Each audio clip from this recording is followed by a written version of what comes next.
विशेष आनंद आहे की संजय शेट्टे यांची नियुक्ती झाल्यानंतर त्यांनी या शहरामध्ये अतिशय मोक्याच्या ठिकाणी कार्यालय हुडकण्याचा प्रयत्न केला आणि सगळ्यांना येणं सोयीचं व्हावं अशा ठिकाणी आज त्यांनी या राजीव गांधी चौकात कार्यालय सुरू केलं.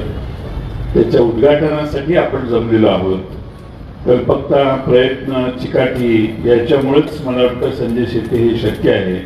महाराष्ट्रातल्या कुठल्याही दुसऱ्या अध्यक्षांनी असे प्रयत्न करून कार्यालय सुरू करायचा प्रयत्न केलेला नाही. मग ते आमच्याकडेच बोट दाखवतात. पण तुम्ही स्वबळावर हे कार्यालय सुरू केलं याचं तुमचं अभिनंदन करणं गरजेचं आहे.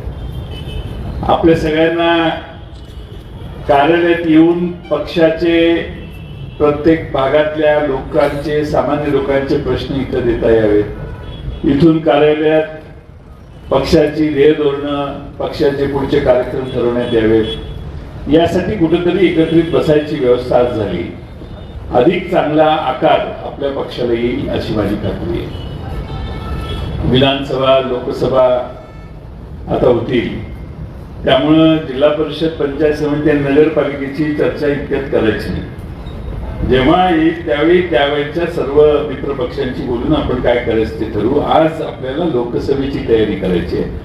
ही मतदारसंघ हा काँग्रेस पक्षाकडे असेल आणि त्यामुळं बहुतेक, अजून वाटप व्हायचंय म्हणून बहुतेक हा शब्द ऍड केला.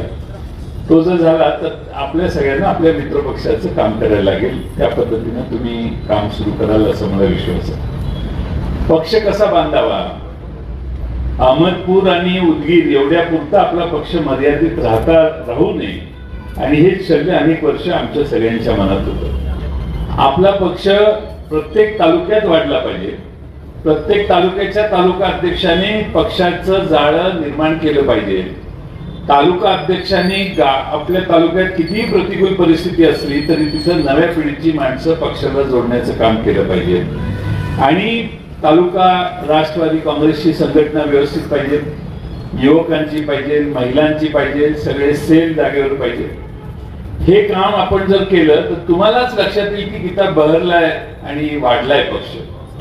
आपण नेमणुकाच करत नसलो तर मग लोकांनाही थोडे दिवस थांबतात आणि लक्ष काढून घेतात, यांचं काही लक्ष दिसत नाही म्हणून माझी विनंती आहे की प्रत्येक तालुक्यामध्ये या सगळ्या व्यवस्था, स्ट्रक्चर पक्षाचं चांगल्या पद्धतीनं आपण तयार लवकरात लवकर करा.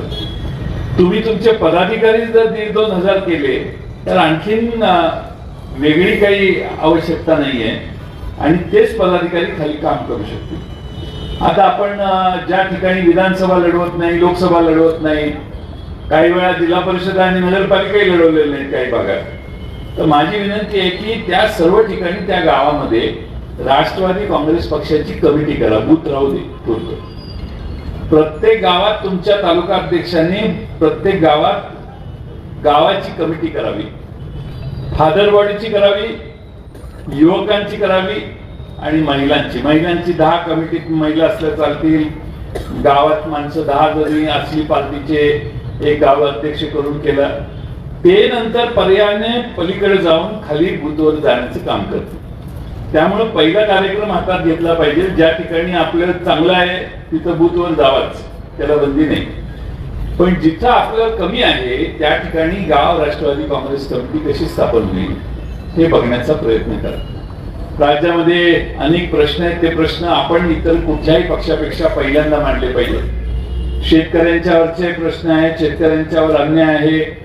लातूर शहरात, राजा मनियार इथं बसल्यात, लातूर शहरातले काही प्रश्न आहेत किंवा औसासारख्या आपल्या तालुक्याच्या शहरातले काही प्रश्न असतील तर ते आपली पार्टी पुढे मांडण्यासाठी अग्रेसर राहिली पाहिजे.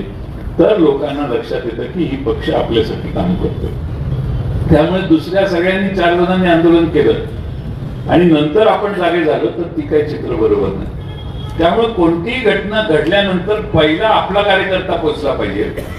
त्या सामान्य माणसाला मदत करणारी राष्ट्रवादीचीच पळी आहे हा विश्वास प्रत्येक तालुक्यात, प्रत्येक शहरात निर्माण झाला पाहिजे. तो आपण करावा ही माझी विनंती आहे. बोलण्यासारखे विषय अनेक आहेत पण एक लग्न आहे 12:30 वाजता, त्यामुळे मी जास्त बोलू शकत नाही. आपल्या सत्कार सगळ्यांचे आणि नेमणुकांमध्ये आपला थोडासा वेळ गेला, त्यामुळे परत काहीतरी बोलेन. आता दुपारी राजा मनियार यांच्या शहरातल्या पदाधिकाऱ्यांचा देखील कार्यक्रम 1-1.5 तासाने आहे. त्यात मी आवश्यक ते राजकीय बोलेन. पण आज आपण सगळ्यांनी मोठ्या संख्येने इथं आलात. काही गाड्या घोड्या न पाठवता तुम्ही तुमच्या तालुक्यातनं इथपर्यंत प्रवास करून आलात. याच्यातच पक्षाचं महत्व तुमच्या मनात किती आहे हे लक्षात येतं. शरद पवार साहेबांच्या बद्दल प्रेम कसं आहे हे देखील तुम्ही आज उपस्थित राहून दाखवताय. राजकारणामध्ये अनेक उन्हाळे पावसाळे असतात. पावसाळा आला, उन्हाळा आला तर त्यातनं जो टिकतो त्याला हिवाळ्यात जरा चांगली संधी मिळते. त्यामुळं तुम्ही सगळे आज काही लोक सत्तेच्याकडे गेलेले असले तरी टिकून राहिला याला फार महत्व आहे. तुमच्या व्यक्तिमत्वाचं एक नवीन कॅरेक्टर तयार झालेलं आहे. एक नवीन इमेज प्रत्येकाची जी शरद पवार साहेबांच्या मागे राहिलेली आहे त्यांची एक वेगळी इमेज गावात वॉर्डात तयार झालेली आहे की हे सच्चा. आणि त्यामुळं आपण सगळ्यांनी धाडसाने या पक्षात राहायचा निर्णय घेतलाय. मला माहिती आहे पूर्वीपासून या जिल्ह्यात आपल्या पक्षाची परिस्थिती काय होती. पण संजय शेट्टींच्या सारखा जरा डबल बोलणारा, जादा बोलणारा, अग्रेसिव्ह असणारा असा अध्यक्ष आपण या जिल्ह्याचा केलेला आहे. थोडस कमी जास्त होईल, त्याला काही इलाज नाही, पण काहीतरी होईल. काहीच न होण्यापेक्षा काहीतरी होईल. आणि म्हणून त्यांनी त्यांचा अनुभव सांगितला. पक्ष सगळे ते किती वर्ष काम करतात. त्यामुळं अनेक वर्ष शरद पवार साहेबांना ज्यांनी साथ दिली त्यांना संधी नाही द्यायची अशा वेळी तर मग मात्र फारच लोकांच्या मनात नाराजी निर्माण होऊ शकते. आणि म्हणून सगळ्यांनी बसून वरिष्ठ स्तरावर संजय शेट्टींची निवड केली. आणि मला विशेष आनंद आहे की त्यांचं संघटन कौशल्य, धडपड, प्रयत्न हे या जिल्ह्यात आपला पक्ष बळकट करण्यासाठी उपयोगी पडतील. पूर्वी आम्ही प्रयत्न करायचो पण कोणाचा जिल्ह्याच्या संघटनेत फारसा रस नसायचा. त्यामुळे विनायकरावांची आम्हाला आठवण झाली. आणि त्यामुळे आज विनायकराव पाटील आलेले आहेत. मला खात्री आहे की त्या भागातली ती पोकळी पक्षाची भरून काढण्याचं काम आपण कराल. अहमदपूर आणि उदगीर एवढ्या पुरता पक्ष मर्यादित राहता कामा नये ही काळजी संजय शेट्टींनी घेतली.